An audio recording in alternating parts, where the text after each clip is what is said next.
வாழ்க வையகம், வாழ்க வையகம், வாழ்க வையகம்.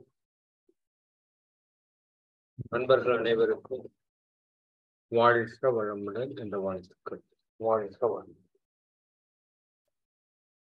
நல்ல ஒரு தியானத்தை ஏற்றி இருக்கிறோம். நல்ல தியானத்துல உங்களிடம் முன்னேற்றம் இருப்பதை பார்க்க முடிகிறது, உணர முடிகிறது.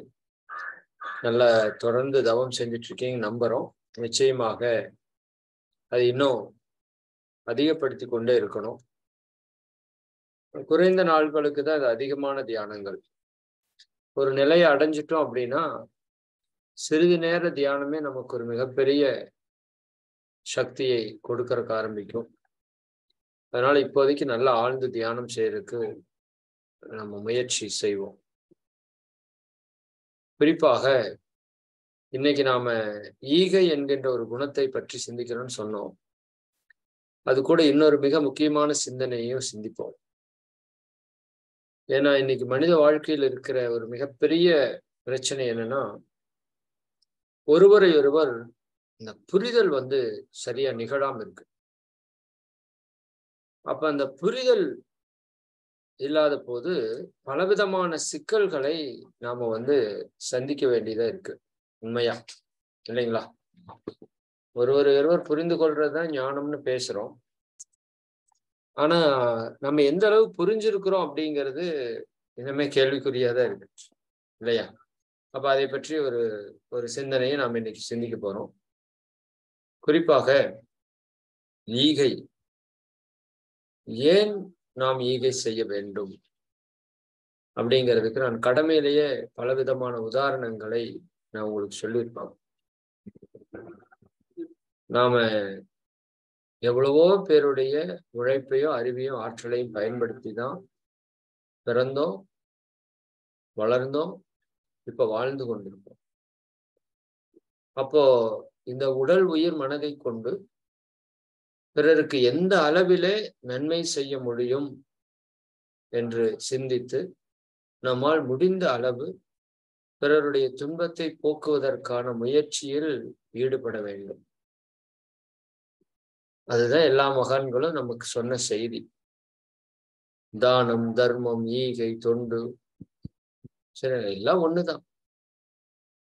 அப்போ உங்களால முடிஞ்சதுன்னா பொருளை கொடுங்கன்னு சொல்றாங்க.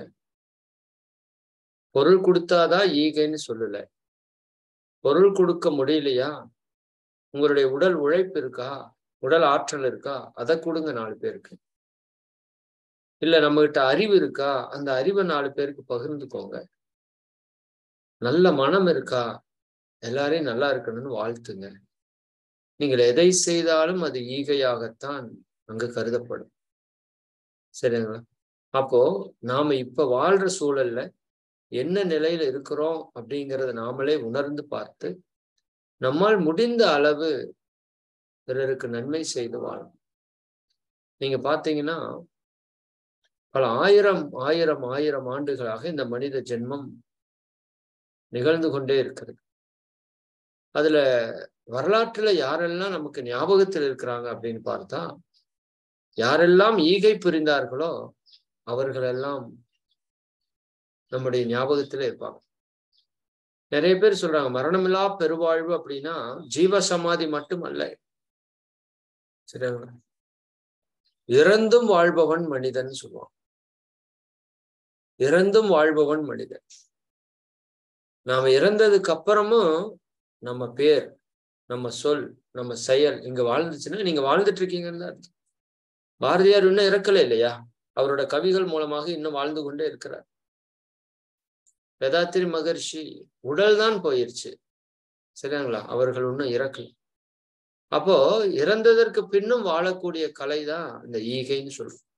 திருவள்ளுவர் 2000 ஆண்டுகளுக்கு முன்பாக எழுதிய திருக்குறள் இந்த சமுதாயத்திற்கு செய்த மிகப்பெரிய ஈகை. சரி, அதனுடைய வெளிப்பாடுதான். அப்போ நம்மால முடிந்த வரைக்கும் எல்லோருக்கும், சரியா, எல்லோருக்கும் முதல்ல நம்மளுடைய ஃபர்ஸ்ட் சர்க்கிள், நம்ம குடும்ப உறுப்பினர்களுக்கு நம்மால என்ன செய்ய முடியும், சரி, நம்முடைய சுற்றத்திற்கு, நம்முடைய நண்பர்களுக்கு, நம்மால என்ன செய்ய முடியும், இந்த ஊர் உலகம் சமுதாயத்திற்கு நம்மால் என்ன செய்ய முடியும் அப்படிங்கிறத நீங்க பொறுமையா உட்கார்ந்து சிந்தித்து இருக்கிற நம்ம வாழ்க்கை சூழலை பொறுத்து நாம் அந்த சேவையை செய்யணும். நான் ஒரு விஷயத்த சொல்லிட்டு இது நம்ம இப்ப இருக்கிறது இன்னொரு 9 வகுப்பு அப்படிங்கிறதுனால நான் ஈகை பத்தி இன்னைக்கு முழுசா பேசணும்னு நினைச்சேன். நம்ம ஆல்ரெடி தொண்டு கடமைன்னு நிறைய பேசி இருக்கிறோம். அதனால போதும், நீங்க எல்லாருமே அதுக்கு தயாராயிருப்பீங்க. ஒரே ஒரு செய்தியை சொல்லிட்டு இதை விட ஒரு முக்கியமான சிந்தனை, ஏன்னா இந்த 9 வகுப்புமே ரொம்ப ஒரு தேர்ந்தெடுக்கப்பட்ட சிந்தனையாத்தான் சொல்லணும்னு நினைக்கிறேன். ஏன்னா எதை சொல்றது எதை விடுறதுன்னு தெரியல, அவ்வளவு இம்பார்ட்டன்ட் சப்ஜெக்ட்ஸ் நிறைய இருக்கு. சரி, அப்புறம் தொடர்ந்து பார்க்க தான் போறோம். சரி, இப்போ இந்த உலகத்திற்கு என்ன தேவை அப்படின்னு நீங்க சிந்தனைக்கு எடுத்தீங்க அப்படின்னா, இந்த உலகத்திற்கு அறிவுதான் தேவை. நல்லா புரிஞ்சுக்கோங்க. இன்னைக்கு இருக்கிற வேர்ல்டு, சரியாங்களா, அறியாமை அப்படிங்கிற ஒரு இருள்ல சிக்கிட்டு நம்ம படக்கூடிய துன்பம் கொஞ்ச நஞ்சம் அல்ல. சரியா? அதுதான் குரு மகான்களுடைய செயல். என்னன்னா, அறியாமை என்ற இருளிலே சிக்கி கொண்டிருக்கிற மனிதர்களை அறிவு என்ற ஒளியை கொடுத்து வாழ்க்கையில உயர்த்துவதுதான் குருமகான்களுடைய செயல்.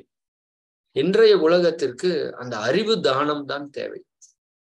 அன்னதானம் நிறைய பேர் பண்றாங்க, பொருள் தானம் நிறைய பேர் பண்றாங்க. சரி, அது தேவைக்கு பண்ணணும், அப்பதான் அதுவுமே புண்ணியத்தை கொடுக்கும். ஆனா அறிவு தானம் எல்லாருக்குமே தேவையா இருக்கு. இன்னைக்கு படித்தவங்கல இருந்து படிக்காதவங்கல இருந்து ஆண் பெண் இல்லாம குழந்தைகள் பெரியவங்க பேதம் இல்லாம அத்தனை பேருக்கும் இந்த ஆத்ம ஞானம் பற்றிய அறிவு, தன்னை பற்றிய அறிவு இல்லாமதான் இருக்கு. அப்ப அந்த இடத்துல நாம் இந்த பயிற்சிகளை மக்களுக்கு கொடுப்பதுதான் உண்மையாலுமே ஒரு பெரிய கொடை. சரி, நீங்க ஒரு நண்பருக்கு ஒரு கிஃப்ட் கொடுக்கணும்னா மிகப்பெரிய கிஃப்டா இருக்கணும் அப்படின்னா எதை கொடுப்பீங்க அப்படின்னு கேட்பாங்க. நான் மன்றங்கள்ல எல்லார்கிட்டையும் கேட்பேன். நீங்க நிறைய வெட்டிங்க இதுக்கெல்லாம் போய் கிஃப்ட் எல்லாம் கொடுக்குறோம் இல்லையா? அப்ப நீங்க எதை கொடுத்தா அவங்களுக்கு லைஃப் லாங் அது பயனுள்ளதா இருக்கும் அப்படின்னு சிந்திச்சோம் அப்படின்னா, நிச்சயமாக நாம் கொடுக்கக்கூடிய இந்த வேதாத்திரியம் என்ற ஒரு அறிவு கல்விதான் நமக்கு ஒரு மிகப்பெரிய கொடையாக கொடுக்க முடியும். நீங்க யோசித்து பாருங்களேன். அதனால விவேகானந்தர் சொல்வாரு, நீ மீனை கொடுப்பதை விட மீன் பிடிக்க கற்றுக்கொடு என்று சொல்வார். இதை நீங்க நிறைய பேர் கேட்டிருக்கலாம். மீனை கொடுப்பதை விட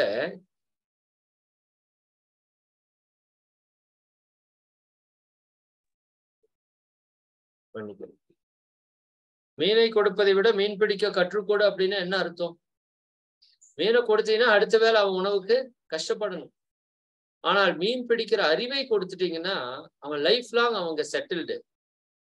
புரியுது இல்லைங்க? அது மாதிரி நீங்க வாழ்க்கைக்கான எத்தனை பொருளை கொடுத்தாலும் சரியாங்களா, அவன் அதை முடிச்சுட்டு வந்து உங்ககிட்ட நிற்பான். இப்ப மகரிஷி என்ன சொல்றாங்க, வாழ்வதற்கான அறிவை கொடுத்து விடு. சரியாங்களா? வாழ்க்கைக்கான அறிவை நீங்க கொடுத்துட்டீங்கன்னா அப்புறம் என்ன பிரச்சனை நமக்கு? No problem. சரியாங்களா? அப்போ ஒரு மனிதருக்கு மட்டும் நீங்க இப்ப இந்த பயிற்சியை கொண்டு போய் கொடுத்துட்டீங்க அப்படின்னா அவருக்கு உடல் நலம் பிரச்சனையே கிடையாது, மன அமைதி தாராளம், குடும்ப உறவுகள் இணக்கம், சமுதாயத்திலே ஏற்றம், சரிங்களா, புண்ணிய செயல்பாடினுடைய பெருக்கம், இயற்கையோடு இணைந்த ஒரு வாழ்க்கை, இன்னும் தன்னுடைய வாழ்க்கையினுடைய நோக்கத்தை அடைவதற்கான ஒரு வாழ்க்கை, இத்தனையும் கிடைக்குது இந்த பயிற்சி. நல்லா புரிஞ்சுக்கோங்க. இன்னைக்கு இருக்கிற சூழல்ல நாம மக்களுக்கு கொடுக்க வேண்டிய ஒரே கொடை அறிவு கொடை மட்டுமே. சரிங்களா? அதை முடிந்த வரைக்கும் நம்ம சிறப்பா பண்ணுவோம். சரி, நாம அந்த இன்னொரு முக்கியமான சிந்தனைன்னு நான் சொன்னதை உங்களுக்கு நான் இப்போ சொல்ல முயற்சி பண்றேன். நல்ல ஒரு அற்புதமான விஷயம். இந்த ஒரு சிந்தனை மட்டும் உங்களுக்கு புரிஞ்சிருச்சு அப்படின்னா உங்க லைஃப்ல கவலையே இருக்காது. பின்னாடி கவலை வலுத்தல் ஒரு சப்ஜெக்ட் பார்க்க போறோம். அதே போல சினம் தவிர்த்தல் ஒரு சப்ஜெக்ட் அடுத்தது பார்க்க போறோம். அது ரெண்டுக்குமே பேஸ் வந்து பாத்தீங்கன்னா இப்ப நம்ம பேசக்கூடிய இந்த விஷயம் தான்.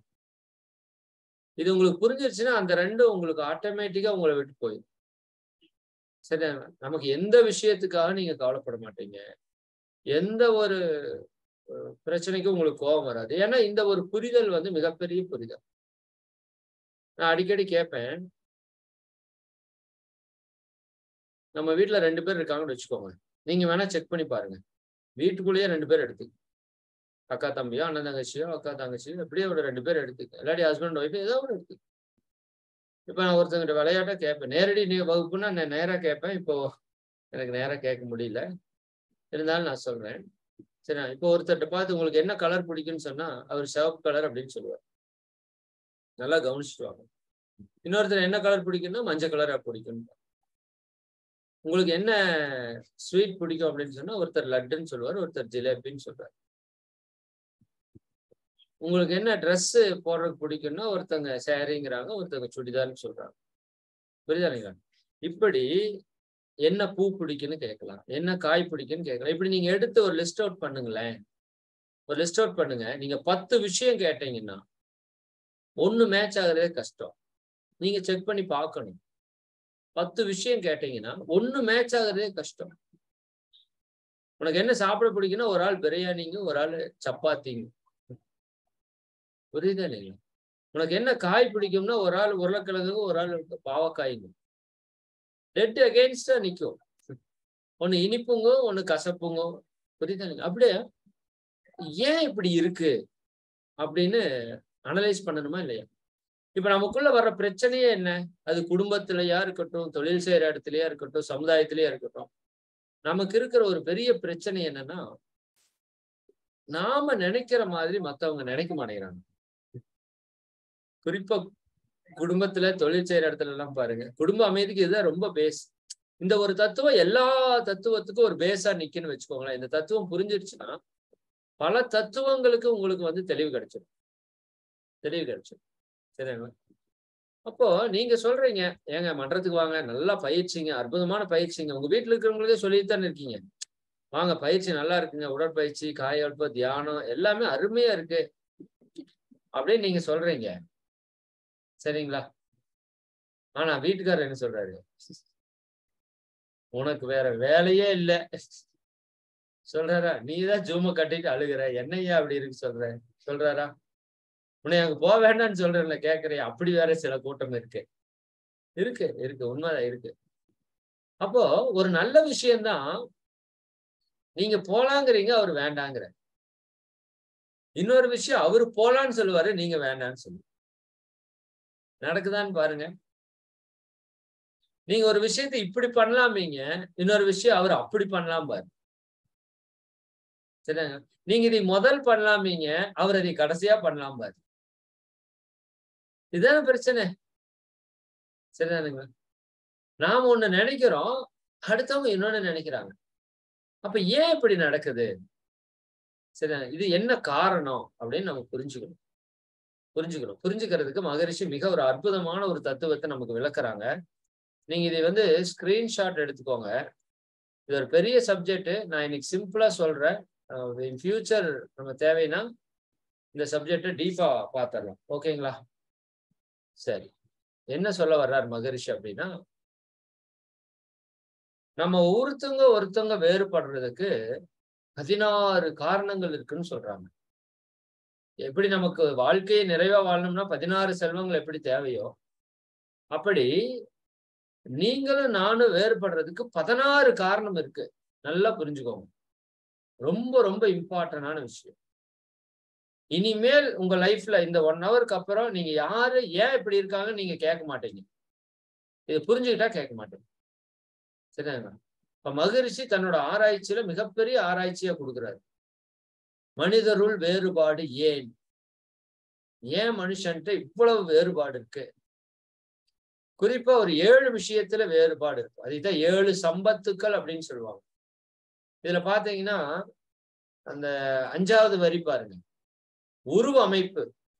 இப்ப நம்மளுக்கும் இன்னொருத்தவங்களுக்கும் இந்த உருவ அமைப்பு வேற மாதிரி இருக்கு. ஒருத்தங்க அழகா இருக்காங்கறீங்க, ஒருத்தங்க அழகா இல்லைங்கிறீங்க. கருப்பா இருக்கிறான், வெள்ளையா இருக்கிறான், குட்டையா இருக்கிறான், நெட்டையா இருக்கிறான், குண்டா இருக்கிறான், ஒல்லியா இருக்கான். நிறைய பேதங்கள் உருவ அமைப்புல. குணம், கேரக்டர். சரிங்களா? ஒருத்தவங்க பொறுமையா இருக்காங்க, ஒருத்தவங்க அன்பையா இருக்காங்க, ஒருத்தன் கோபமா இருக்கிறான், ஒருத்தன் கவலையா இருக்கிறான், ஒருத்தன் வெறுப்பா இருக்கிறான்.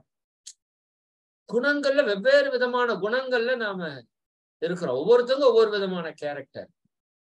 அறிவினுடைய உயர்வு. நமக்கு இருக்கிற அந்த அறிவோட கெப்பாசிட்டி இருக்கு இல்லையா?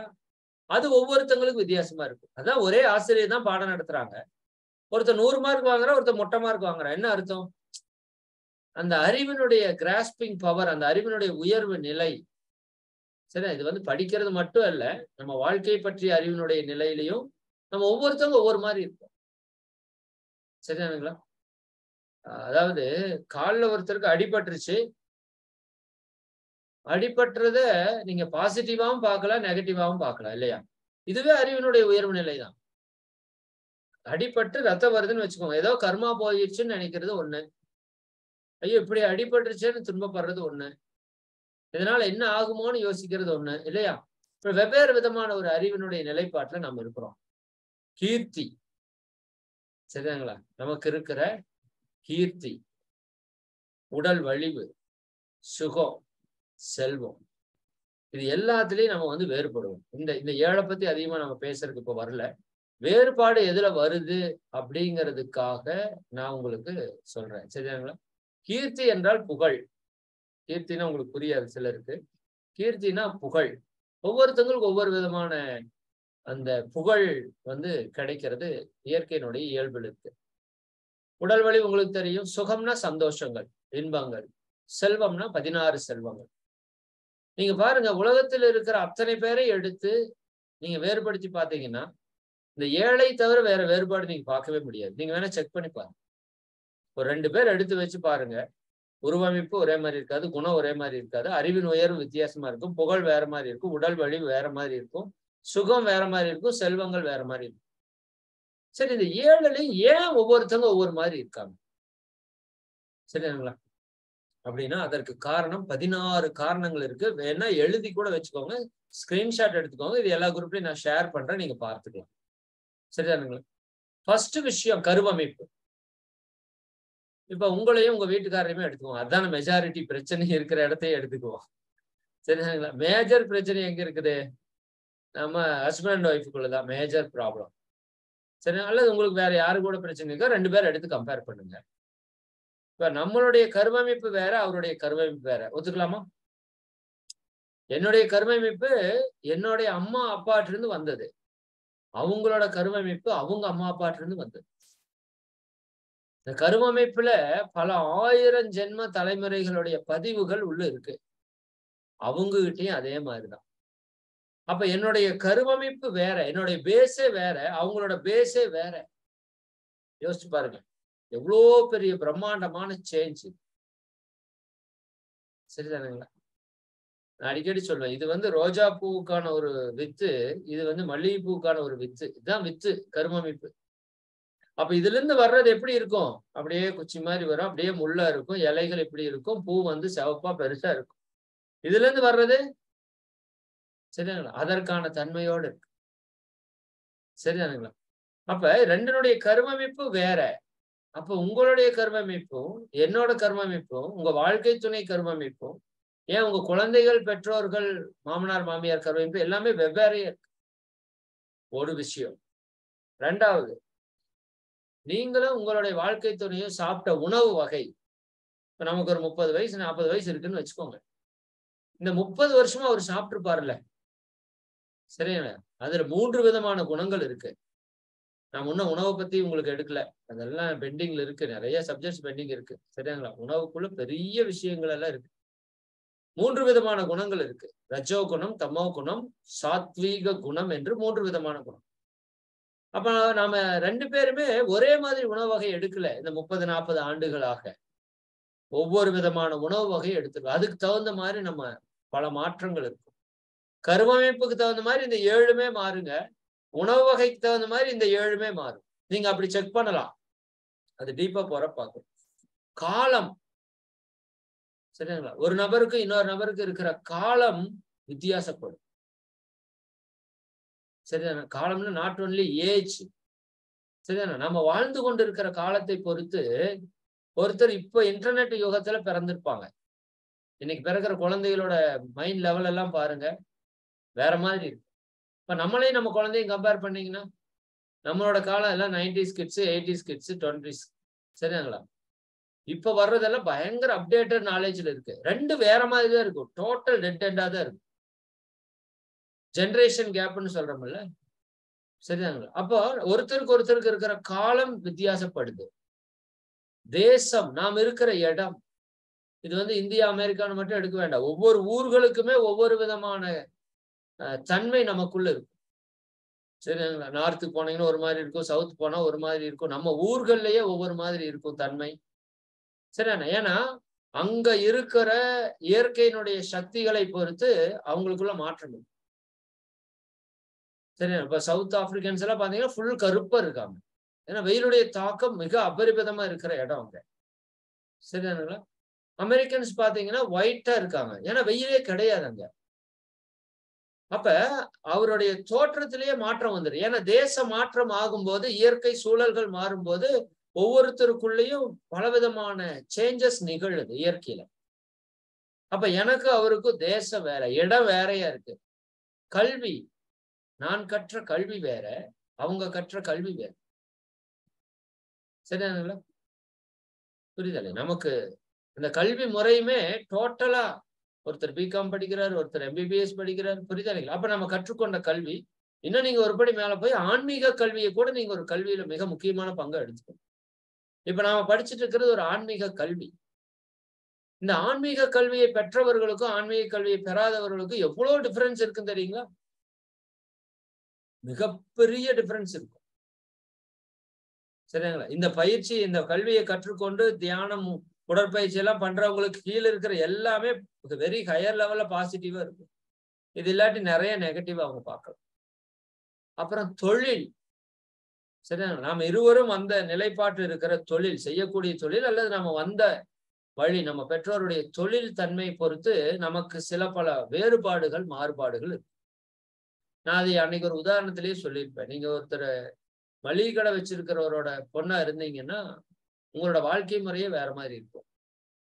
நகைக்கடை வச்சிருக்கிறவங்களோட குழந்தையா இருந்தீங்கன்னா உங்க வாழ்க்கை முறையே வேற மாதிரி இருக்கும். புரியுதா இல்லைங்க? அப்ப ஒரு வேலைக்கு போறவங்களோட குழந்தையா இருந்தா வாழ்க்கை முறையே வேற மாதிரி இருக்கும். அப்ப நம்ம ரெண்டு பேருக்குள்ளேயும் தொழில் ஹியூஜ் டிஃபரன்ஸ். நாம செய்யக்கூடிய தொழில், நம்ம பெற்றோருடைய தொழில் ரெண்டையுமே வச்சு நீங்க பிரிச்சு பார்க்கலாம். சரி, ஒருத்தர் கட்டட வேலை செய்யறாரு, அவருடைய உடல் அமைப்பு எப்படி இருக்குங்கிறீங்க? சரிங்களா? வெரி ஸ்ட்ராங் பாடியா இருப்பாரு. ஏசியில் உட்காண்டே வேலை செய்யறாரு, அவரோட உடலுடைய தன்மையே வேற மாதிரி. சரி, அப்ப நமக்கு அவங்களுக்கும் தொழில் வேற. அரசாங்கம், ஒரு மனிதனுக்கு மனிதன் வேற மாதிரி இருக்கு. அரசாங்கம்னா நீங்க வேர்ல்டு கவர்மெண்ட் அளவு போக வேண்டாம். இங்க ஒரு கவுன்சில் இருப்பாரு, இங்க ஒரு கவுன்சில் இருப்பாரு. சரிங்களா? இந்த ரெண்டு பேருக்குள்ளயுமே நிறைய வேறுபாடுகள் இருக்கு. அங்க கிடைக்கிற விஷயங்கள், சரிங்களா? அப்ப அந்த கவர்மெண்ட்டை பொறுத்து நிறைய மாற்றம் நடக்கும். உலகத்திலேயே நீங்க எடுத்துக்கலாம். சரி, நமக்கு பக்கத்தால் இருக்கிற ஏரியாலையும் நீங்க பார்க்கலாம். ஒருத்தர் முழுக்க முழுக்க நல்லவரா இருப்பார், மக்களுக்கு என்னவெல்லாம் செய்ய முடியுமோ எல்லாத்தையும் செய்வார். ஒருத்தர் முழுக்க முழுக்க கொள்ளையடிக்கிறவரா இருப்பார், எல்லாத்தையும் எப்படி சொல்லணுமோ சுட்டுவார். இப்ப நிறைய ஃபாரின் கவர்மெண்ட்ஸ்ல குழந்தைகளை படிக்க வைக்கிறது அப்படிங்கிறது டோட்டலா கவர்மெண்ட்டே எடுத்துக்குது. குழந்தை பிறந்தாலே போதுங்கிற அளவுக்கு இருக்குது கவர்மெண்ட் அங்க. ஏன்னா யாரும் பெத்துக்க மாட்டேங்கிறாங்க. இங்க அப்படி இல்லை. சரியா? அங்க முழுக்க முழுக்க இலவசம், இங்க முழுக்க முழுக்க பணம். அப்ப இதை பொறுத்து ஒரு மனிதனுடைய அந்த கேரக்டர்ஸ் எல்லாமே மாறக்க ஆரம்பிச்சிடும். கலை, ஒருத்தர் கற்றுக்கொண்ட கலை, இது இந்த பயிற்சியே மகிழ்ச்சி அவங்க ஒரு கலைன்னு தான் சொல்லுவாங்க. யோக கலை அல்லது மனவளக்கலை, எப்படி வேணா வச்சுக்கோங்க.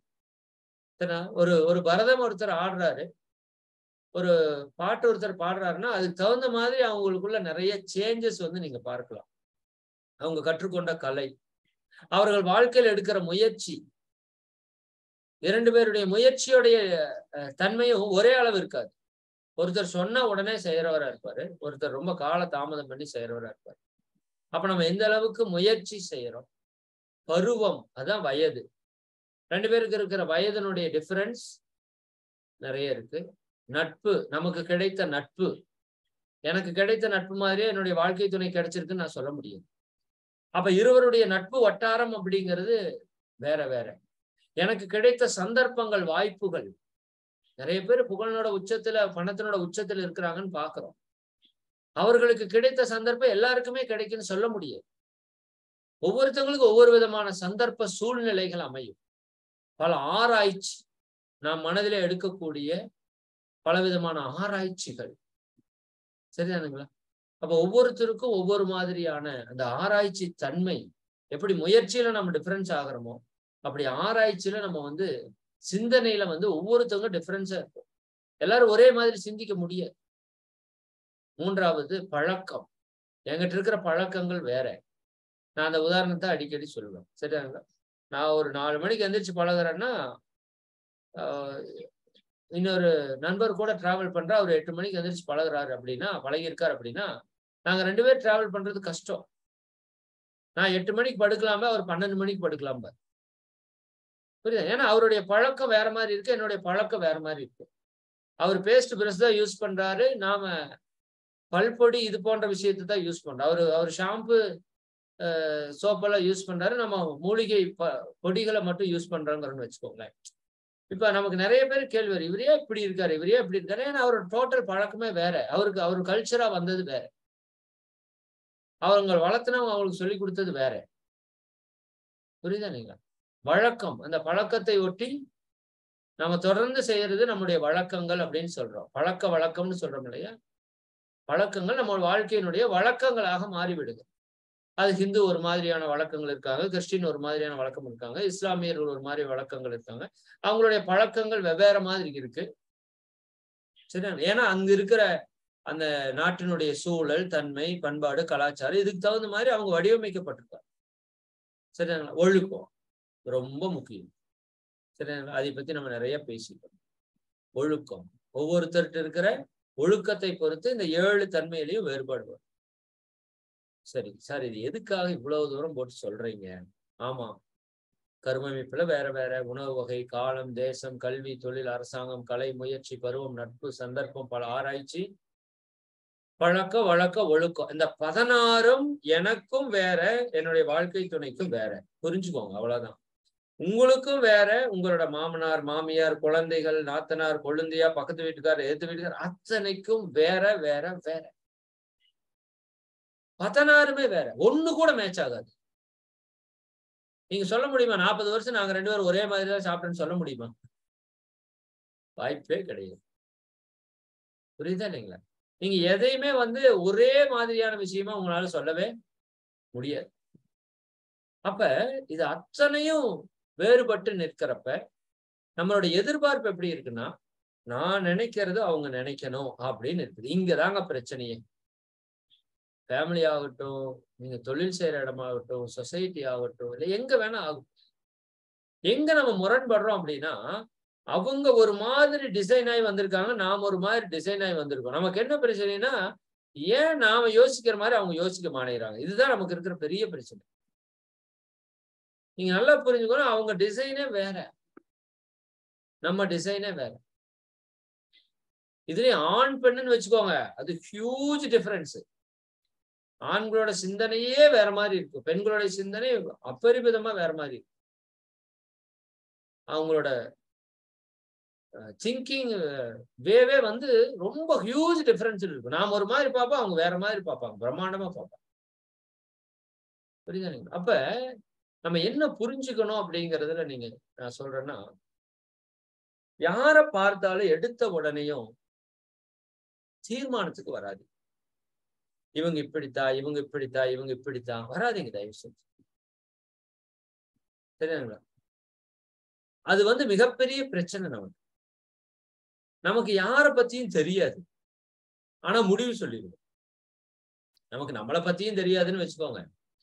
யார பத்தியும் நமக்கு தெளிவா தெரியாது. ஆனா முடிவு சொல்லிடுவோம். இவங்க இப்படிங்க, அவங்க அப்படிங்க, அது அப்படிங்க, இது இப்படிங்கன்னு போயிட்டே இருப்போம். ஒரு செகண்ட்ல முடிவு எடுத்துட்டு போயிடும். நல்லா புரிஞ்சுக்கோங்க. யாரை பத்தி முதல் தவறாக, குறையாக கணிக்காதீங்க. ஏன்னா அவங்களோட வாழ்க்கையை பத்தி உங்களுக்கு தெரியாது. சரிங்களா? இது நான் உங்களுக்கு சொல்லியிருக்கேனா இல்லையான்னு எனக்கு தெரியல. அதாவது ஒரு மாமியார் அவங்க வாழ்க்கை முழுக்க என்ன பண்றாங்க? வாடகை வீட்டுல வாழ்றாங்க. சரிதானுங்களா? வாடகை வீட்லயே தான் வாழ்ந்துட்டு இருக்காங்க. வாழ்க்கை முழுக்க. அவங்க ஹஸ்பண்ட கல்யாணம் பண்ணதுல ரொம்ப கஷ்டம். பல வீடுகள் மாத்தி மாத்தி மாத்தி மாத்தி மாத்தி மாத்தி எப்படியாவது வீட்டை கட்டிடணுங்கிற ஒரு வெறியோட இருக்கிறாங்க. ஏன்னா அதனால பட்ட அவமானங்கள், துன்பங்கள், கஷ்டங்கள் பலது. அப்ப அவங்க என்ன எப்படியாவது வெளியே என் பையனுக்கு ஒரு வீட்டை கட்டிடணும்னு சொல்லிட்டு எப்ப பார்த்தாலும் பையன்கிட்ட ஏப்பா வீட்டுக்கு என்ன பண்ண, அதை பண்ணியா, இதை பண்ணியா, பணம் சாட்டியா, இடம் வாங்கினியா, அப்படியே கேட்டே இருக்காங்க. இந்த பொண்ணு, அந்த பொண்ணு நல்லா சொந்த வீட்டுல பழகின பொண்ணு. சரி, மருமகன்னு வச்சுக்கோங்களேன். அந்த பொண்ணு வந்தானையும், என்னங்க உங்க அம்மாளுக்கு வேலையே இல்லையாங்க, எப்ப பார்த்தாலும் வீடு வீடு வீடு வீடுன்னு பைத்தியம் மாதிரி இருக்குதுன்னு சொன்னா, இது எந்த விதத்துல ஞானம்? உங்களுக்கு என்ன தெரியும் அந்த மாமியார் பத்தி? சரி, இதே ஆப்போசிட்டா இருக்கலாம், ஆப்போசிட்டா இருக்கலாம். சரி, அப்ப ஒருத்தரை பத்தி எடுத்த உடனே நம்ம போய் என்ன பண்ணிடுறோம், அவங்கள பார்த்த உடனே கணிச்சிடுறோம். கணிக்க வேண்டாம். அவங்களோட வாழ்க்கையை நமக்கு முழுசா தெரியாது. வாழ்க்கையை முழுசா தெரிஞ்சுட்டு பாருங்க, அவங்க செய்யறதெல்லாம் சரியா இருக்கும். நீங்க எல்லாரோட வாழ்க்கையும் அவங்க அவங்க சைடு போய் நின்னு பாருங்க. இதைத்தான் வந்து எம்பத்தி அப்படின்னு சொல்லுவாங்க.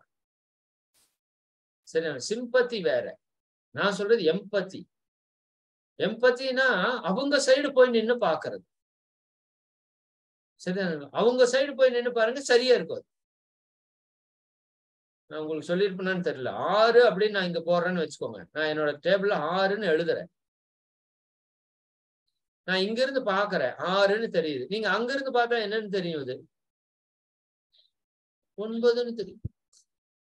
9ன்னு தான் தெரியும். நான் சொல்றேன் இது 6ங்கிறேன். நீங்க சொல்றீங்க இது 9ங்கிறீங்க. நான் 1 0ன்னு எழுதிட்டேன்.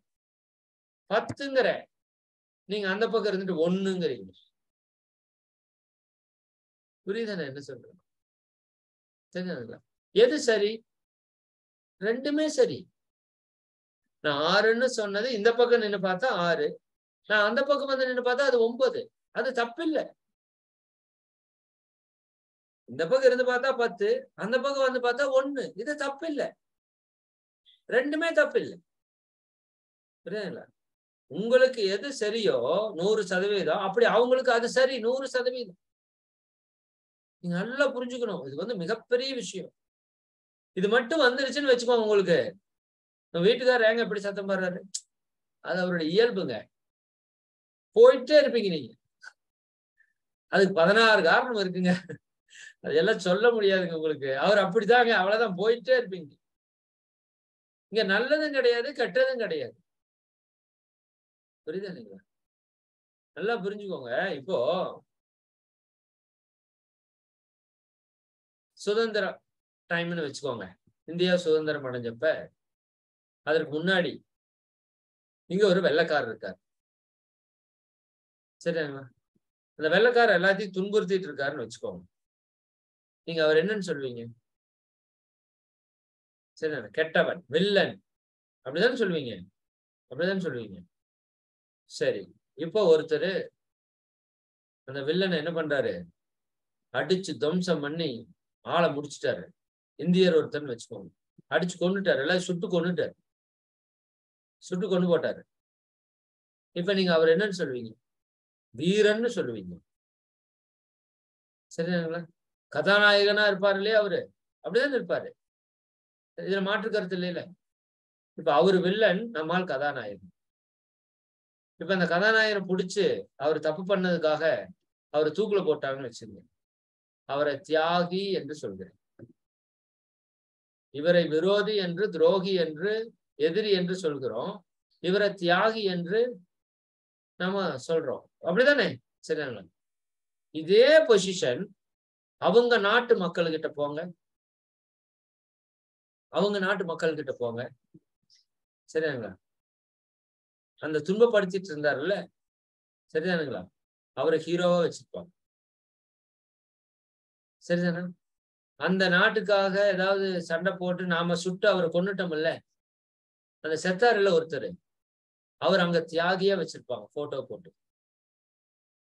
ஆமா, போட்டோ போட்டு தியாகியா வச்சிருப்பாங்க. இதே நம்மால என்னன்னு வச்சிருப்பாங்க? நம்ம அவனோட நாட்டோட எதிரியா வச்சிருப்பாங்க. எதிரியோட லிஸ்ட்ல நம்மால் இருப்பார். கோர்ட்டுக்கு அந்த பக்கம் அவர் எதிரி, இந்த பக்கம் தியாகி. இவரு கோர்ட்டுக்கு அந்த பக்கம் தியாகி, இந்த பக்கம் எதிரி. உங்களுக்கு புரியுதா நான் என்ன சொல்ல வரேன்னு? புரியுதா? இதுல எது சரி, எது தவறு? உங்களால கண்டுபிடிக்க முடியாது. ரெண்டுமே சரிதான். புரியுது? நமக்கு தியாகியா இருக்கிறவர் அவருக்கு எதிரியா இருக்கிறாரு, அவருக்கு எதிரியா இருக்கிறவர் நமக்கு தியாகியா இருக்கிறாரு. புரியுது? அப்ப நல்லா ஆழ்ந்து சிந்திச்சீங்கன்னா இங்க தவறுன்னு ஒண்ணுமே கிடையாது. மகிழ்ச்சி அழகா சொல்லுவாங்க, குற்றவாளி பாவி என்று யாரும் இல்லை உலகிலே. இந்த உலகத்திலேயே யாரும் இல்லைன்ட்டார். குற்றவாளியே கிடையாது, பாவிகளே கிடையாது. ஏன்? குறைகளுக்கு காரணமோ பழைய சமுதாயமே. நான் இப்படி பேசிட்டு இருக்க அதுக்கு என்ன காரணம்? என்னுடைய 16 காரணங்கள். என்னுடைய வாழ்க்கை முறை, வளர்ப்பு, நான் வந்த வழி, சரிதானுங்களா? அது எல்லாம் சேர்ந்து என்னை இப்படி இன்னைக்கு உட்கார வச்சிருக்கு. அவ்வளவுதானே, அவ்வளவுதானே, வேற என்ன?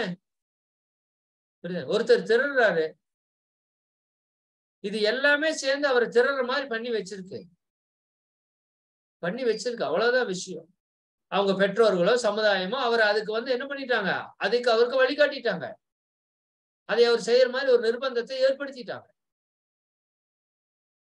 அப்ப நான் பேசுறது எப்படி சரியான விஷயம், அவர் திருடுறது சரியான விஷயம் தான். எங்கேயுமே தவறு நீங்க சொல்லவே முடியும்.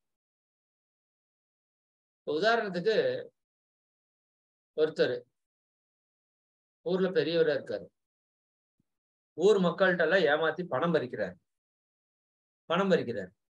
நீங்க எல்லாம் கெடுதல்னு சொல்றீங்க, சரி கெடுதல்னு வச்சுக்கோங்க. இப்ப அவர் ஒரு பெரிய ஃபேக்டரியா உங்ககிட்ட இருந்து வாங்கின பணத்துல ஒரு வீட்டுக்கு ஒரு 10,000 ரூபாய் திருடிட்டாருன்னு வச்சுக்கோங்க. ஒரு 1000 வீடு இருக்குன்னு வச்சுக்கோங்க. சரி, 1000 வீடு 10,000 ரூபாய் எவ்வளவு? 1 கோடி ரூபாய் ஆச்சா? 1 கோடி ரூபாய் அடிச்சிட்டாரு. சரி, இந்த 1 கோடி வச்சு உங்க ஊர்ல ஒரு பெரிய கம்பெனி ஒன்று ஓபன் பண்றாரு. சரிங்களா? அது உங்க ஊர்ல இருக்கிற எல்லாருக்கும் வேலை வாய்ப்பு கொடுக்குறாரு. அங்க இருக்கிற 200 பேர் 300 பேர் அங்கதான் போய் நம்ம வேலை செய்யறோம்னு வச்சுக்கோங்களேன். சரிதானுங்களா? ஓகே, நீங்க யோசிச்சு பாருங்க, இது நல்லதா கெட்டதா? இது நல்லதா கெட்டதா? திருடுனது நல்லதுன்னு சொல்லுவீங்களா, கெட்டதுன்னு சொல்லுவீங்களா? சரிதானா? புரியுதா இல்லையா? அப்ப நீங்க எதை பார்த்தாலும் உள்ள அதற்குள்ள ஒரு நல்லது இருக்கும். அது இயற்கையினோட நீதிப்படி அங்க நடந்துட்டு இருக்கும்.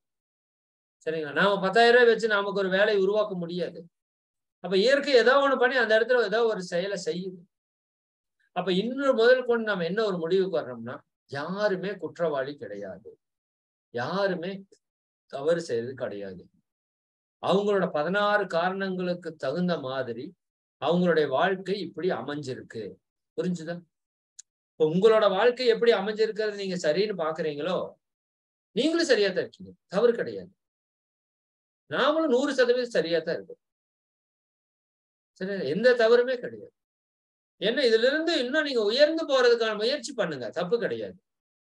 இன்னும் இந்த 16 காரணங்களையும் நீங்க மாற்ற முடியும். சரிதானா? கருவமைப்பை நீங்க மாற்றிக்கொள்ள முடியும். முறையாக தியானம் பண்ணீங்கன்னா கருவமைப்பை மாற்றிக்கொள்ளலாம்.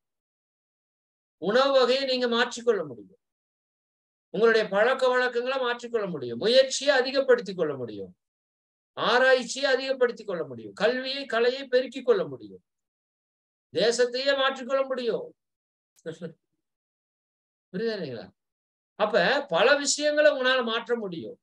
இப்ப மாற்றினீங்கன்னா அந்த 7 சம்பந்தங்கள்ல உங்களுக்கு ஏற்றம் வந்துடும். அவ்வளவுதான், வேற ஒண்ணும் இல்ல, பெருசா இல்லை. 7 சம்பத்துகள் உங்களுக்கு நிறைவா இருக்கணும். புரியுதானுங்களா? அப்பதான் நீங்க மகிழ்ச்சியா வாழ முடியும். அப்ப என்ன பண்ணணும்? இந்த 16 காரணங்கள்ல நீங்க எந்தெந்த இடத்துல எல்லாம் உயர்த்த முடியுமோ எல்லாத்தையும் நீங்க உயர்த்திட்டே வாங்க, செல்வங்கள் உயர்ந்து. ஆனா எல்லா மக்களுக்கும் இது பொருந்தாது. நம்ம வீட்டுல இருக்கிற அத்தனை பேரும் ஒவ்வொருத்தவங்க ஒவ்வொரு மாதிரி தான் இருப்பாங்க. சரிதானுங்களா? ஒரு மாமியாரு வாய் சும்மா இருக்காது, மென்னுட்டே இருக்கும் வாய். ஏன்னா அவங்களுக்கு வேற வேலை இல்லை. வேலை இருந்தா பிரச்சனையே இல்லை, வேலை இல்லை. அப்ப ஏதாவது ஒண்ணு பேசிட்டு நினைச்சிட்டு மண்டை சிந்திச்சுட்டு சொல்லிட்டு தான் இருப்பாங்க. அவங்க வாழ்ந்த காலம், அவங்க வீட்டுக்காரர் ஒரு படத்துக்கு கூட அவர் கூட்டிட்டு போயிருக்க மாட்டாரு, ஜோடியா எங்கேயும் போயிருக்கவே மாட்டாங்க. அவங்க வாழ்ந்த காலம் அப்படி. இன்னைக்கு இருக்கிற காலம் அப்படி அல்ல. சரிங்களா? இன்னைக்கு கல்யாணம் ஆகி முதல்லயே படத்துக்கு தான் போறோம். வாரத்துல 4 நாள் வெளியே போறோம். ஒரு நாள் வெளியே போய் சாப்பிடுறோம். இன்னும் ஒரு நாள் முழுக்கவே சாப்பாடே கிடையாது. அடிக்கடி ஹோட்டல் போறோம், சினிமாவுக்கு போறோம், டூர் போறோம்.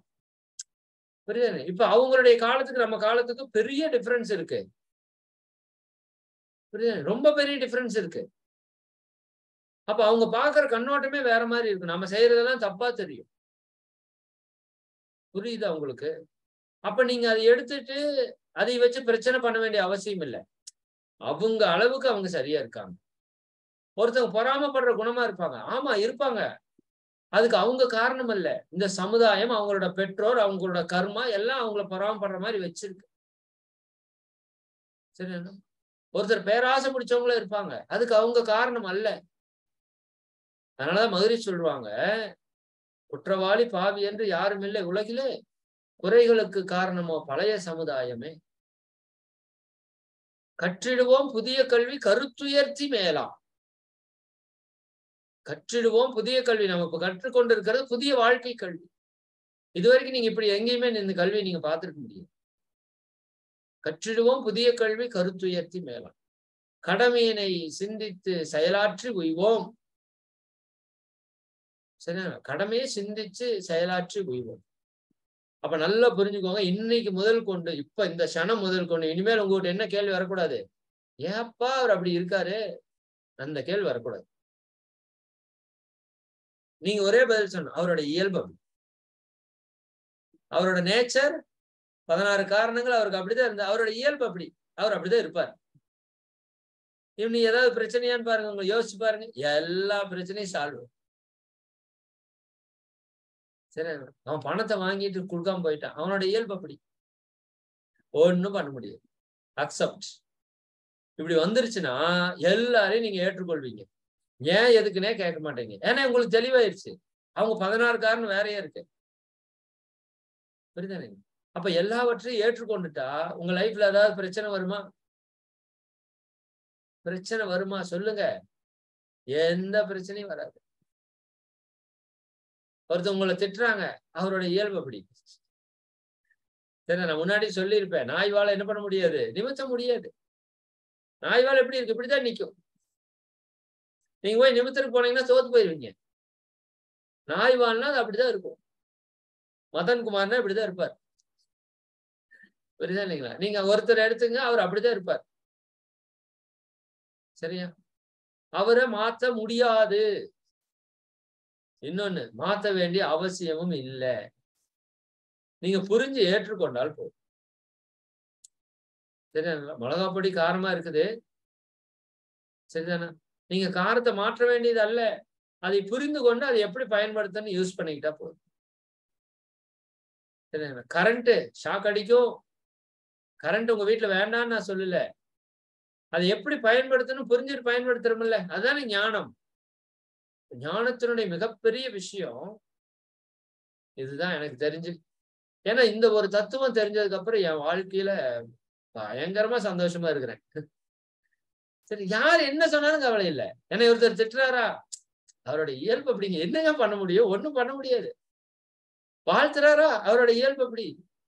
என்னை நிறைய பேர் எப்படிங்க இப்படி போறீங்க, இந்த தத்துவம் புரிஞ்சா நீங்க போயிருவீங்கன்னு நான் சொல்லுவேன்.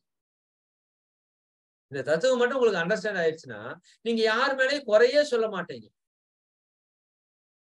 சரிங்களா? ஒன்னா பிறந்தவங்களுக்கு வெவ்வேறு விதமான மனோநிலை இருக்குதுன்னு சொல்றாங்க. ஆமா, ஒன்னா பிறந்திருந்தாலும் அவங்க கரு ஒரே நேரத்துல இணைஞ்சிருக்காது. இரட்டை குழந்தையா இருந்தாலும் 2 வேற மாதிரி இருக்கும். பாத்திருக்கீங்களா இல்லையா? இந்த இத மாற்றான் படத்துல ஒருத்தர் டோட்டலா நல்லவனா இருப்பா, ஒருத்தர் டோட்டலா கெட்டவனா இருப்பான்.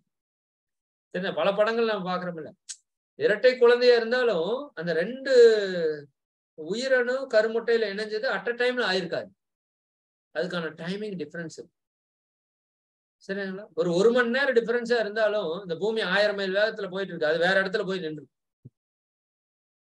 புரியுது? அது பல விதமான மாற்றங்கள் இருக்கு. அது நம்ம அதை பற்றி பேசுறப்ப நம்ம டீப்பா பேசுவோம். சரிங்களா? அந்த கோள்களை பற்றி நம்ம பேசுறப்ப அதை பத்தி நிறைய பேசுவோம், கருவமைப்பை பற்றி.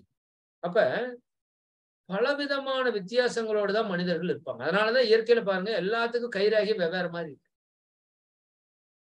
இப்ப 850 கோடி பேர் உலகத்துல இருக்காங்கன்னா 850 கோடி பேருடைய ரேகையை எடுத்து நீங்க செக் பண்ணீங்கன்னா ஒண்ணு கூட ஒரே மாதிரி இருக்காது.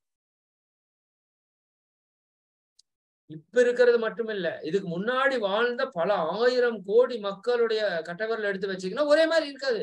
இனி வரப்போறது அத்தனையும் ஒரே மாதிரி இருக்காது. ஏன்னா இது இது யூனிக். இது ஒரு தனித்தன்மை வாய்ந்தது. நீங்க ஒரு தனித்தன்மை வாய்ந்தவர்கள். இறைவனுடைய படைப்பில நீங்கள் ஒரு தனித்தன்மை வாய்ந்தவர். உங்க வீட்டுல இருக்கிற ஒவ்வொருத்தவங்களும் தனித்தன்மை வாய்ந்தவர்.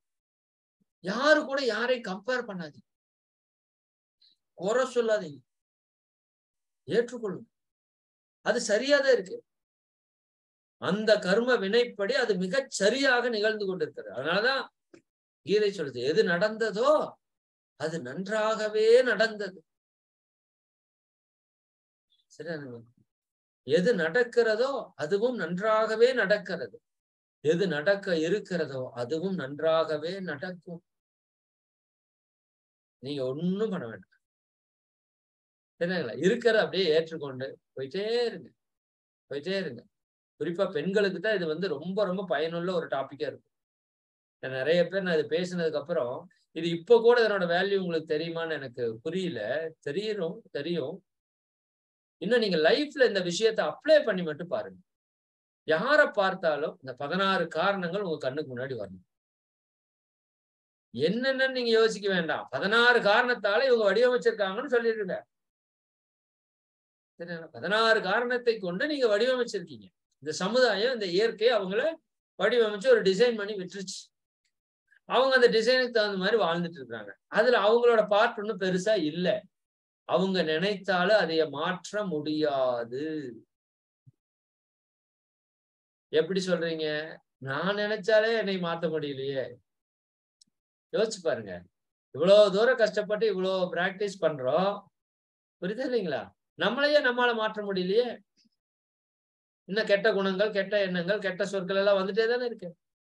இவ்வளவு முயற்சி பண்ற நமக்கே இதை மாற்ற முடியலைன்னா எந்த முயற்சியும் பண்ணாத அவங்க எப்படிங்க மாத்துவாங்க? சொல்லுங்க, எப்படி மாத்துவாங்க? மாற்ற முடியாது. முதல்ல அதை புரிஞ்சுக்கோங்க. யாராலையும் மாற்ற முடியாது. மாற்றுவதற்காக நாம இங்க வரல. புரியுதுங்களா? நாம நம்மை முடிஞ்சா மாற்றிக்கலாம். அது கொஞ்சம் கடினமா வேலை செஞ்சாதான் மாற்ற முடியும். அது முதல்ல உங்களை நீங்க ஏற்றுக்கொண்டாதான் உங்களை மாற்ற முடியும். உங்க மேலேயே உங்களுக்கு என்ன வரக்கூடாது? தாழ்வு மனப்பான்மை, குற்ற மனப்பான்மை வரக்கூடாது. நான் அடிக்கடி சொல்றேன். எனக்கு தியானமே வரல. அன்னைக்கு ஒரு அம்மா ஓன்னு அழுகுது. நான் அதுக்கு முந்தின நாளா என்ன அக்செப்ட் ஆஸ் இட் இஸ் பத்தி பேசியிருக்கேன். சரிங்களா? எல்லாத்தையும் ஏற்றுக்கொள்ளுங்க. இதான் ஞானம். தியானம் வந்துதா? Enjoy, very good. தியானம் வரலையா? Enjoy, very good. என்ன போச்சு இப்ப? சரிங்களா? பயிற்சி செய்ய முடிஞ்சதா? என்ஜாய். செய்ய முடியலையா? என்ஜாய். நீங்க சந்தோஷமா இருந்தாதான் நாளைக்காவது பயிற்சி செய்ய முடியும். புரியுதா இல்லைங்களா? குற்ற மனப்பான்மை இருந்தே அதுவும் போயிடும். அதுவே உங்களுக்கு நிறைய நெகட்டிவ கிரியேட் பண்ணிடும். அப்ப நல்லா புரிஞ்சுக்கோங்க. உங்களை நீங்க முதல்ல அக்செப்ட் பண்ணுங்க. நீங்க 16 காரணத்தால உருவாக்கப்பட்டிருக்கீங்க. First accept yourself. உங்க உடம்பு அர்னால்டு மாதிரி எல்லாம் இருக்காது. ஏன்னா நம்ம காரணம் அப்படி. நீங்க வேணா உருவாக்கிக்கலாம். உங்களுக்கு ஒரு பழக்கத்தை, ஒரு பயிற்சியை செய்து நீங்க உங்க உடலை தாராளமாக நல்லதா உருவாக்கிக்கலாம். புரியுதா? அதான் அந்த 16 காரணத்தை வச்சு இந்த 7 சம்பத்துகளை நீங்க பெற முடியும். தாராளமா பெற முடியும். சரிங்களா? அது நீங்க எதெல்லாம் மாற்றணும்னு பாருங்க. மாற்றக்கூடிய விஷயத்தை மாற்றிக்கோங்க. மாற்ற முடியாத ஏற்றுக்கொள்ளுங்க. ஒரு அரசாங்கம்னு ஒண்ணு இருக்கும். நீங்க இங்க இருந்து நாடா கடந்து போக முடியும். முடிஞ்சா போய்க்கோங்க. இல்ல இங்க இருக்கிற அரசாங்கத்தை ஏற்றுக்கொள்ளுங்க. புரியுதானே? அப்ப சிலவற்றை மாற்ற முடியும், சிலவற்றை மாற்ற முடியாது. இப்ப மாற்ற முடிஞ்சதை மாற்றிக்கோங்க. மாற்ற முடியாத ஏற்றுக்கொள்ளுங்க. அவ்வளவுதானே வாழ்க்கை. ஆனா இதுல ரொம்ப முக்கியம் என்னன்னா, எது மாற்ற முடியும், எது மாற்ற முடியாதுன்னு உங்களுக்கு தெரியணும். இல்லாட்டி நீங்க மாற்ற முடிஞ்சதெல்லாம் விட்டுட்டு போயிருவீங்க. மாற்ற முடியாதெல்லாம் மல்லு கட்டிட்டு நிப்பீங்க. புரியுதானே? நல்லா புரிந்து கொள்ளணும். நீங்க யாருமே தவறு செய்யலைன்னு மட்டும் புரிஞ்சுக்கோங்க. நான் அடிக்கடி என்ன ஒரு வார்த்தை சொல்லுவேன்னா, என்கிட்ட ஒரு கம்ப்ளைண்ட் சொல்லுவாங்க. நிர்வாகத்துல எல்லாம் இருந்தப்ப ஏதோ ஒரு கம்ப்ளைண்ட் என்கிட்ட சொல்லுவாங்க. சொல்றப்ப நான் சொல்லுவேன், நான் அவங்க நிலையில இருந்தேன்னா இதை விட ஒருபடி எச்சா பண்ணுவேன்னு சொல்லுவேன். உண்மைதான். இந்த வார்த்தையை நிறைய தடவை நான் பயன்படுத்திருக்கேன். அவங்க இது பண்றது தவறுங்கன்னு சொல்லுவாங்க. நான் அவங்க நிலையில நின்னுட்டு இருந்தேன்னா, இதை விட எக்ஸ்ட்ரா நான் பண்ணுவேனுங்க. அதனால அவங்க பண்றது தப்பு இல்லைன்னு சொல்லுவேன். இது என்னோட லைஃப்ல மிகப்பெரிய பாடத்தை எனக்கு நிறைய இடத்துல ஏற்படுத்திருக்கு. ஏன்னா, எனக்கு மேல நிறைய பேர் ஒர்க் பண்ணியிருப்பாங்க. நான் முதல்ல எனக்கு அவங்களுக்கு பயங்கர கான்ட்ரோவர்சியா இருக்கும். நான் இதை பண்ணலாமே, அவங்க அதை பண்ணலாமாங்க. அவங்க அதை பண்ணலாமாங்க, நான் இதை பண்ணலாம். இப்படியே நிறைய கான்ட்ரோவர்சியா இருக்கும். ஆனா ஒரு நாள் நான் அவங்களோட பொசிஷன் வந்து உட்கார்றப்ப, நான் சொன்னது அத்தனையுமே தப்புன்னு எனக்கே புரியும். ஓ! இதுதான் சரி. இந்த இடத்துக்கு இதுதான் சரி. அப்ப அந்த இடத்துக்கு வராதுக்கு முன்னாடி என்னால ப்ரீ ஜட்ஜ்மென்ட்க்கு போகக்கூடாது. போக முடியாது. போனா தப்பா போயிரும். சரிங்களா? ஒருத்தங்க அந்த மாதிரி ஏன் முடிவு எடுக்கிறாங்கன்னா, அதுக்கு பல காரணங்கள் இருக்கு. நீங்க இன்க்ளூடிங் அரசியல்வாதிகள கூட தப்பு சொல்ல முடியாது. அது மக்களோட நிலைப்பாடு தானே அரசியலினுடைய நிலைப்பாடு. அரசியல்வாதிகள் எங்கேயோ முளைச்சு குதிச்சோ வரலைல. நம்ம 8 கோடி பேரு சேர்ந்து ஒருத்தர தேர்ந்தெடுத்து வச்சிருக்கோம்னா, அவங்க நம்மளோட தன்மையில தான் இருப்பாங்க. வாழத் தெரியாதோர் வாழ்கின்ற நாட்டில் ஆளத் தெரியாதோர் ஆட்சியே நடைபெறும்னு மகரிஷி சொல்றாங்க. அப்ப ஆட்சியில தப்பு இல்ல. நம்ம வாழ்க்கையில தப்பு. நமக்கு புரியல. சரிதானே? நாம லஞ்சம் வாங்குறோம், லஞ்சம் குடுக்குறோமான்னு நீங்க கேட்கிறீங்க நெறைய பேரு. சரிதானே? நீங்க லஞ்சம் குடுக்குறீங்க. எப்படி? "டேய் கீழ போய் காய்கறி வாங்கிட்டு வாடா. அப்படியே உனக்கு ஒரு மிட்டாய் வாங்கிக்கடான்னு" சொல்றீங்கல்ல, அதான் லஞ்சம். அங்கேயே லஞ்சம் ஆரம்பிச்சிருச்சு. சரிதானே? புரியுதானே? அங்கேயே லஞ்சம் ஆரம்பிக்கும். இன்னும் ஒரு கரண்ட் பில்லுக்கு லைனுக்கு நிக்கிறீங்க. நீங்க ஒரு 25வது ஆளா நிக்கிறீங்க. ஆபீஸுக்கு டைம் ஆயிருச்சு. 1/2 மணி நேரத்துல போகணும். நின்னா 2 மணி நேரம் ஆயிரும். கூட ஒருத்தர் வர்றாரு. "சார் ஒரு ரூ. 50 குடுங்க சார். நான் கட்டி உங்களுக்கு கொண்டு வந்து குடுத்துர்றேன்னா" கும்புடு போட்டு ரூ. 100 குடுத்துட்டு போறதுக்கு தயாரா இருக்கீங்க. இது லஞ்சம். சரியா? நம்ம லஞ்சம் குடுக்கறதுக்கும் தயாரா இருக்கோம், வாங்குறதுக்கும் தயாரா இருக்கோம். அப்ப நம்மளோட மனோநிலை லஞ்சம், ஊழல் இருக்கிறப்ப, சரிங்களா? இன்னும் தப்பு செய்யறதுக்கு தயங்குறதே இல்ல. இந்த இடத்தோட ஒரிஜினல் வேல்யூ இவ்வளோங்க. இதுக்கு இவ்வளோ வந்து டாக்ஸ் பே பண்ணணுங்க. இதை கொஞ்சம் கம்மியா காமிச்சோம்னா டாக்ஸ் எல்லாம் வச்சுக்கலாங்க. இத கொஞ்சம் கம்மியா வச்சோம்னா ஜிஎஸ்டி எல்லாம் வச்சுக்கலாங்கன்னு சாதாரணமா அக்செப்ட் பண்றோம். சர்வசாதாரணமா அக்செப்ட் பண்றோம். சரி, ஒரு பொருளை நம்ம பாதுகாக்கிறதுக்காக நிறைய தவறுகளை நம்ம செய்யறதுக்கு ஆரம்பிக்கிறோம். அப்ப நம்மளுடைய தவறுகள் தான் இந்த சொசைட்டில விரிஞ்சு, சமுதாயத்துல விரிஞ்சு நிக்கும். எல்லா மனிதர்களும் அப்படிதான் பண்றோம். சரி, பில் இல்லாம குடுங்க, திருட்டுத்தனமா வாங்க, எல்லாத்துக்கும் அக்செப்டட். ஆனா மேல இருக்கிறவங்க யாரும் திருடக்கூடாது. நாம திருடிக்கலாம். அப்ப என்ன புரிஞ்சுக்கணும்னா, நாம மாறணும். யாரையும் மாத்தக்கூடாது. மாத்தவும் முடியாது. ஒவ்வொருத்தங்களா இண்டிவிஜுவலா மாறுனாங்கன்னா, இந்த மாறுனவங்க கூட்டம், நல்லவங்க கூட்டம் அதிகமாயிருச்சுன்னா, மேல தானா மாற்றம் வந்துடும். தண்ணீர் தன்னுடைய மட்டத்தை தானே நிர்ணயித்துக் கொள்ளும். நல்லா புரிஞ்சுக்கோங்க. தண்ணீருக்கு மட்டத்தை யாரு நீங்கெல்லாம் போய் நிர்ணயிக்க வேண்டாம். மண்ணை கொட்டினீங்கன்னா மட்டம் பண்ணணும். புரியுதா இல்லைங்களா? கல்ல கொட்டினீங்கன்னா மட்டம் பண்ணணும். தண்ணீருக்கு நீங்க மட்டம் எல்லாம் பண்ண வேண்டாம். அது தானா நிர்ணயிச்சுக்கும் அதனோட மட்டத்தை. புரியுதா? அது மாதிரி இந்த இயற்கை எல்லாத்தையும் பர்ஃபெக்ட்டா அமைச்சிரும். நாம சரியா இருந்தா சரி. சரிங்களா? அப்ப என்ன சொல்ல வர்றோம்? ஒவ்வொருத்தவங்க ஒவ்வொரு மாதிரிதான் இருப்பாங்க. தயவு செஞ்சு யாரையும் மாத்துறதுக்கு முயற்சி பண்ணாதீங்க. முயற்சி பண்ணா மிகப்பெரிய தோல்வியை சந்திப்பீங்க. ஏமாற்றத்தை சந்திப்பீங்க. துன்பத்தை அனுபவிப்பீங்க. புரியுதா? யாரையும் மாற்றுறதுக்கு நாம வரல. உங்களை முதல்ல அக்செப்ட் பண்ணுங்க. எல்லாரையும் அதே மாதிரி அக்செப்ட் பண்ணுங்க. புரியுதா? எல்லாரும் அவங்கவுங்க சூழலுக்கு தகுந்த மாதிரி வாழ்ந்துட்டு இருக்காங்கன்னு புரிஞ்சுக்கோங்க.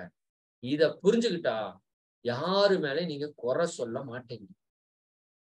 எதற்கும் உங்களுக்கு கவலை வராது. நல்ல ஆழ்ந்த சிந்தனைக்கு எடுத்துக்கோங்க. சரி, மிக்க மகிழ்ச்சி. ஒரு நல்ல சிந்தனை உங்களோட பகிர்ந்துக்கிட்டங்கிற ஒரு திருப்தியில நம்ம இன்றைய நிகழ்வை நிறைவு செய்வோம். அதாவது ஆமா, இன்னொரு 8 வகுப்பு தான் இருக்கு. நான் எதை கொடுக்கணும் ரொம்ப ரொம்ப யோசிக்க வேண்டியதா இருக்கு. நம்ம அடுத்த வகுப்புல மிக முக்கியமான ஒரு பயிற்சி, அதை நம்ம சிந்திக்க இருக்கிறோம். துரியாதீத தவம் வேற கொடுக்கணும். அதை நான் உங்களுக்கு பார்த்துட்டு சொல்றேன் நானு. 3ஆம் தேதி பௌர்ணமி வருது. அதுக்கு நமக்கு சரியா வரும்னு நினைக்கிறேன் அந்த 21 நாட்கள். நான் அதையும் செக் பண்ணிட்டு உங்களுக்கு நான் சொல்லிடுறேன். அந்த பௌர்ணமி அன்னைக்கு நம்ம துரியாதீத தீட்சைய நாம திட்டமிட்டுக்கலாம். சரிங்களா? அதுக்கு முன்னாடி அதற்கான விளக்கத்தை உங்களுக்கு தெளிவா கொடுக்கணும். எல்லாமே நான் ஏற்பாடு பண்றேன். அதனால வாய்ப்பு இருக்கிறவங்க சரியா பயன்படுத்திக்கோங்க. சரிங்களா? மிக்க மகிழ்ச்சி. அனைவருக்கும் நன்றி.